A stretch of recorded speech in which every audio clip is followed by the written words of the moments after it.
everybody. Welcome to the Energy Newsbeat podcast. My name's Stuart Turley, President and CEO of the Sandstone Group. We are living in a crazy kind of fun time right now. And today we are going to be talking about energy and finance. So not only energy and finance is changing, we're talking I like understanding what is going on in the world. And today we have Wasif Latif. He is the head guy over there at Sarmaya Partners. And I'll tell you what, this is our third podcast, and I cannot wait to get an update from you.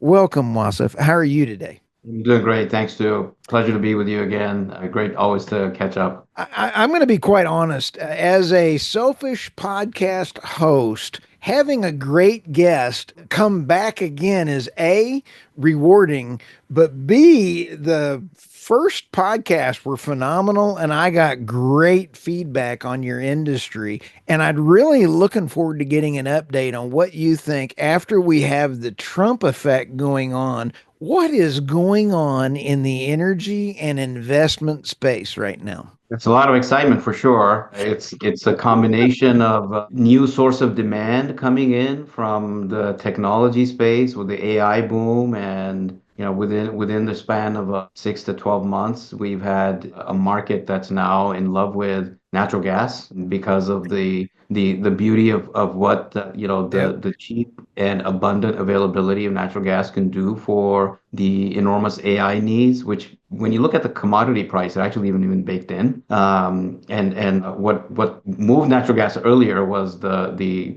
colder than expected January that we've had across the country. But yeah, there's a lot of opportunity there. And then secondarily, we think that the energy space, especially when it comes to traditional carbon energy like oil and gas, Right. there's a case to be made that there's a lot of opportunity there because it still continues to be, by and large, by the financial markets, underloved, overlooked, and largely ignored. Right. And yet these companies are fundamentally strong. Their valuations are attractive, and they have a lot of opportunity in front of them, both from the price of the commodity standpoint, but also from the efficiencies that they're wringing out of their businesses. So we're very excited about that in the energy Very space. good. And then, as you know, we also have a bigger exposure to gold in the portfolio as well. I'll tell you, this is pretty exciting. And especially when you mention that I have talked about Wasif on our podcast several times, that regimes will change if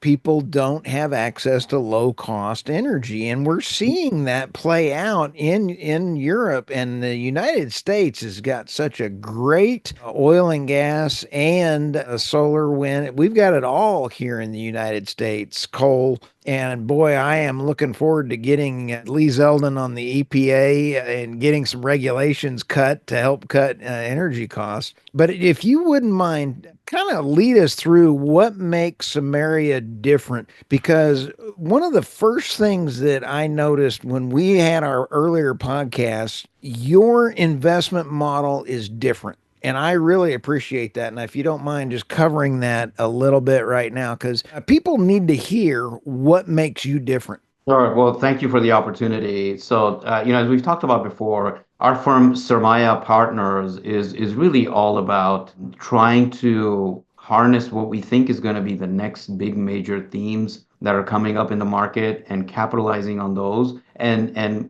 not only investing in them, but basically focusing on them and building concentrated portfolios, looking at them generally through equities, and then writing that sort of theme up. What a lot of times what happens is you see a theme and it begins to do well, and people are like, okay, that's good, Right. that's enough, we're going to take some profits. But history shows, and I think we've shared a slide in the past, I'd love to share it with you again, which shows that, actually, once a theme starts running, it runs for a long time. And we think that the current one that's focused on big tech is close to its maturity and might end at some point. And we think that the next big one is going to be around commodities, largely centered on traditional commodities like oil and gas, but also Mhm. broadly speaking across different ones. So this chart is basically sort of a history of different themes, but our portfolio is squarely focused on this last one here on the bottom right, which is what we're calling the return to tangibles of what we think is going to be, a big driver of the markets in the future. And so one additional thing I'll just touch on is the broader commodities mean a lot of things to a lot of people. It's just general. So how do we bring it into something that's more tangible and focusable in the portfolio? And so what we've done is we've broken our return to tangibles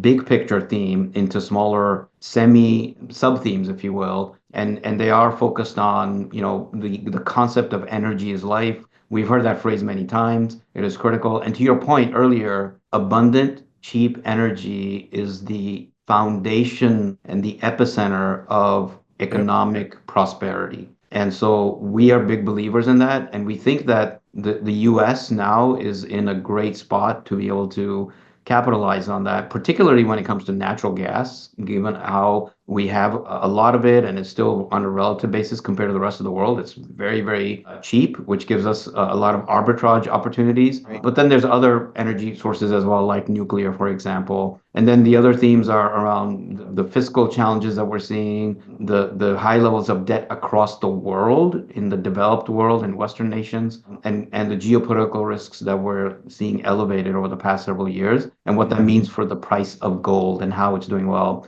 Interestingly, we're talking today towards the end of January, and gold is hitting Yeah. an all-time high today because the dollar is sort of taking a break and a breather today.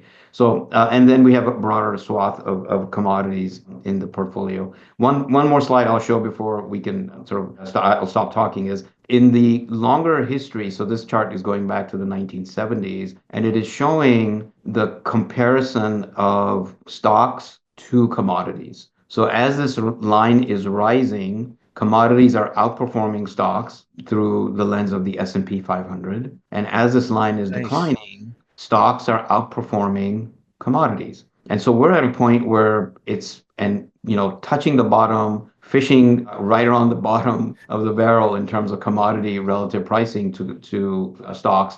So we think that the environment is ripe, the valuations are attractive, and we think the next several years are going to be very conducive for this type of an asset class and this type of an allocation to do well. So that's what we're allocating to in our portfolio. Cool.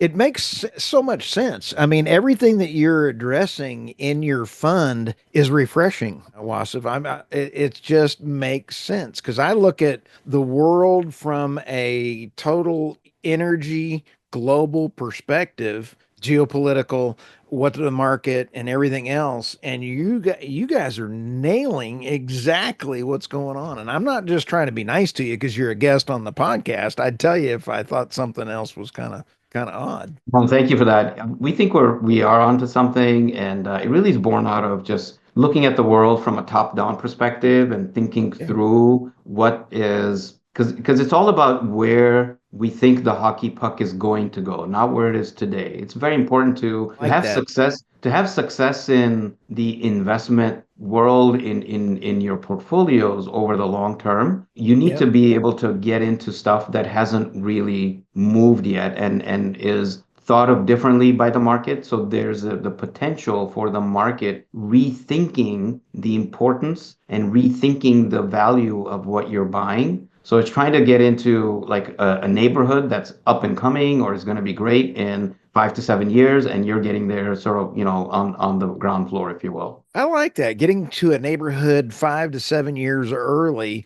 before the neighborhood goes to hay in a handbasket. I like that. Yeah, yeah. Well, it's interestingly, it's already moving in that direction. So for the past few months, it's been, beginning to move in that direction. So I think there's some activity there where the market's beginning to recognize it. It's certainly been there for gold for the better part of the last year. Right. But when it comes to traditional energy like oil and gas, we think there's a lot of opportunity there as well. Without derailing our conversation for just a second, I noticed that in the last week, Bill Gates has even said at Davos, I thought this was absolutely hysterical. Oh, we're going to need natural gas power plants for the next 5 years because we can't get enough nuclear power. And I'm sitting here kind of going, I've been saying that for quite a while, Bill. Yeah. And I Yeah. know Bill Gates does not listen to my podcast because he would not like what I have to say about him. But, when you sit back and think about about Bill Gates going out and saying that to the entire crowd, all of a sudden, Larry Fink with BlackRock also said the same thing. And I'm kind of like, wait a minute. If they're now realizing that natural gas is okay and low cost energy for AI is required, it's also required because if you take a look at high cost of energy, Germany is in the process of deindustrializing. The UK is deindustrializing. New York is deindustrializing. California is deindustrializing. What thread do they have? High energy costs. Oh, so it's kind of refreshing that the two big financial dogs of the world would be saying that. I Maybe think they're it's very looking at true. your And slide deck. yeah, so you're spot on, Stu, in the natural gas sort of the world coming to it and saying, "Oh, wow, this is really good." Yeah, And I think it's been sort of this step-by-step process where number one, you saw over the last couple of years the challenges that have been there for renewables, solar and right, wind, have surfaced to a point where people are realizing it can't withstand the heavy duty industrial baseload that we need. Number one. Number right. two, what else can we harness? Okay, well, nuclear is fantastic. It's Yep, clean. It is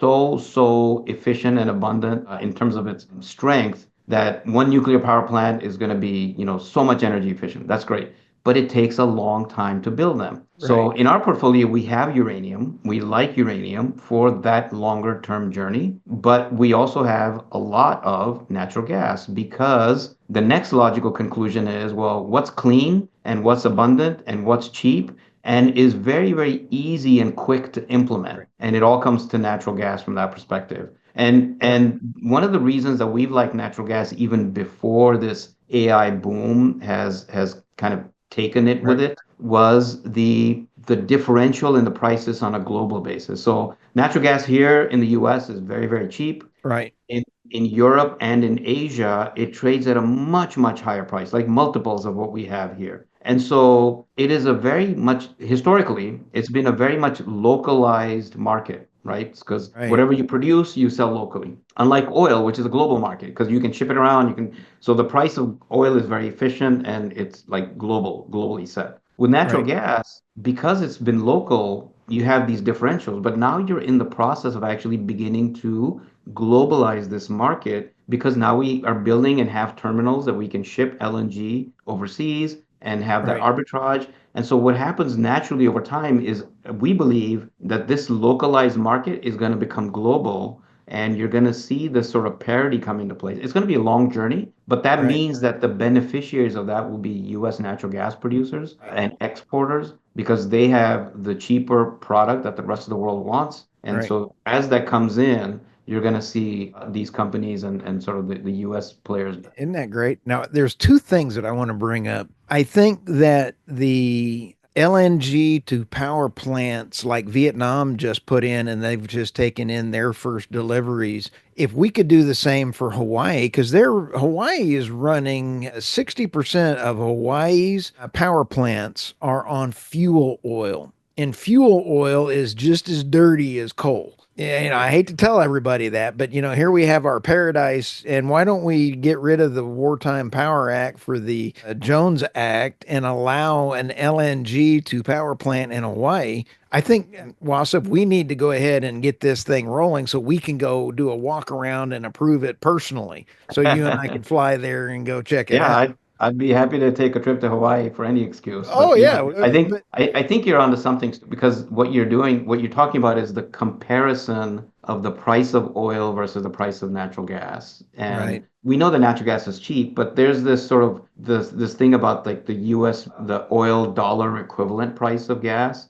And right, historically it's generally been, call it, roughly 6-to-1 ratio. So if you think of it yeah, that way, natural gas is cheaper on a relative basis to oil as well. So not only is it beneficial yep, from sort of, the emission standpoint, it's right. also very economical. And that's why you're seeing sort of this rush of people moving in that direction. So yeah, Isn't so that we're great? excited about that. And then lastly, I'll also mention the overall usage of energy around the world and have a Yep. chart we can share that has continued to rise I love this irrespective chart. irrespective of what sort of the expectations might be or what the world thinks it is, because there's always this perception that, and there's been this idea that for the non-traditional stuff or the energy transition to materialize and be effect, traditional energy must die.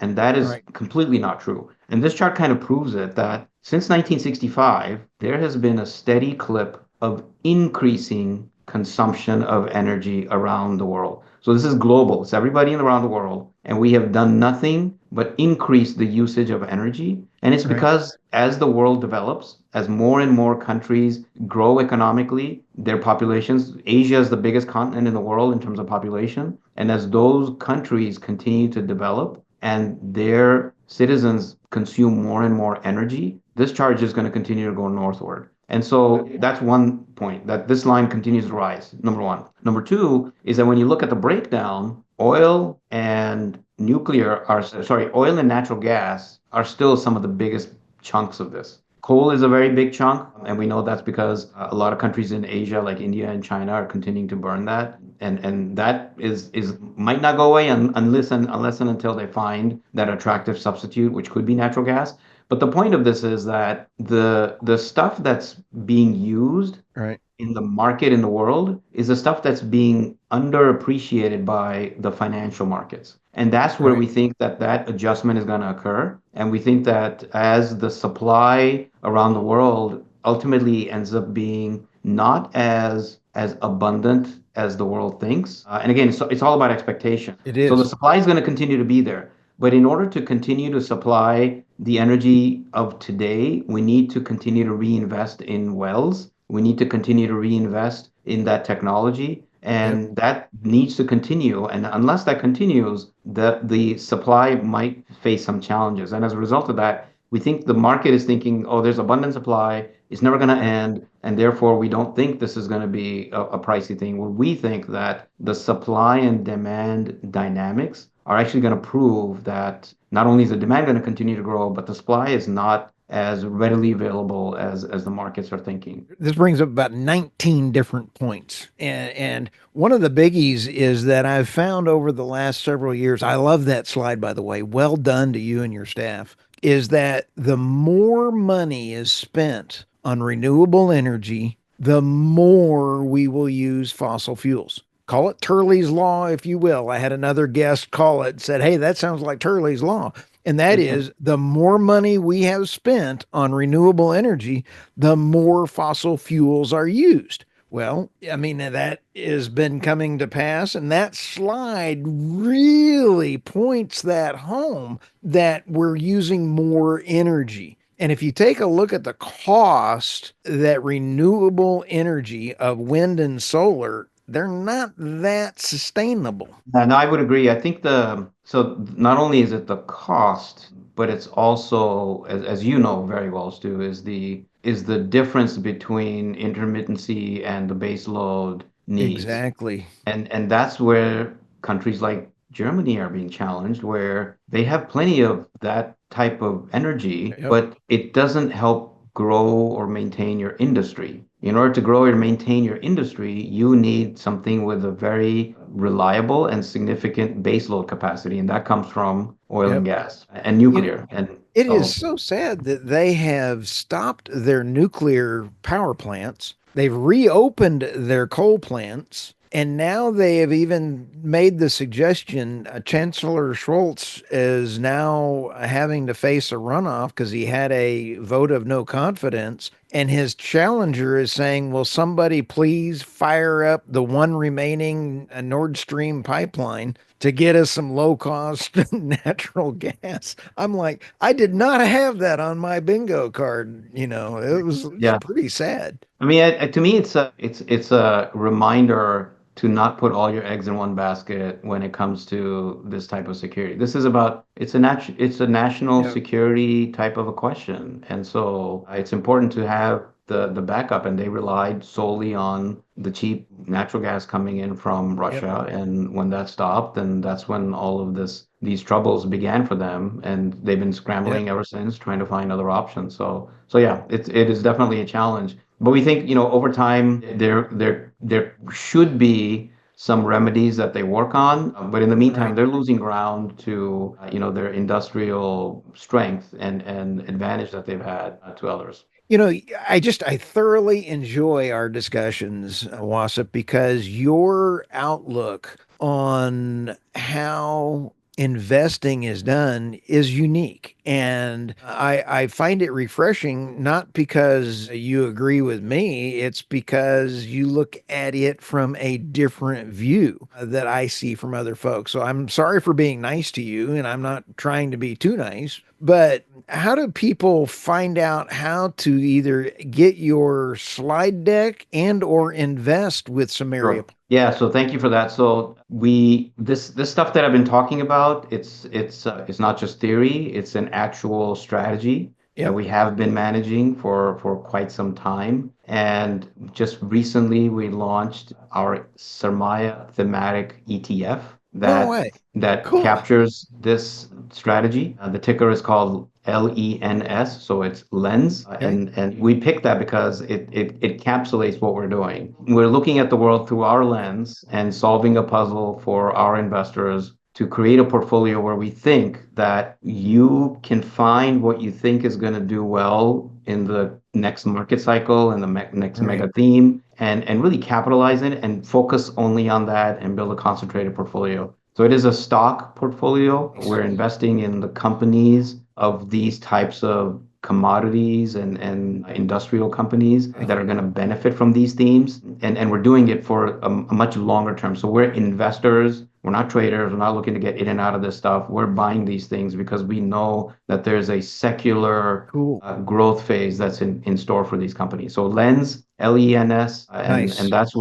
that's if they go to our website for the ETF, it's called sarmayaetf.com, Okay. SARMAYAETF.com, and they should be able to it immediately will take them to a page where there's all the information they need and even the holdings of That's everything in the fantastic. ETF. Are you Do you have some uranium? You have your companies that you are invested in there on that, like EQT and a few others on there. Is that correct? Yes, yes. We have, majors in the oil and gas plays. Right. We have majors when it comes to uranium and mining. And we also have exposure to copper, which we didn't talk about, because copper we think is also poised for a lot of secular growth in the future. And then we Nice. also have industrials, companies that are either shipping stuff around the world or companies that are building stuff that's going to be needed. So if you're going to build a factory in your onshoring designs or your nearshoring Right.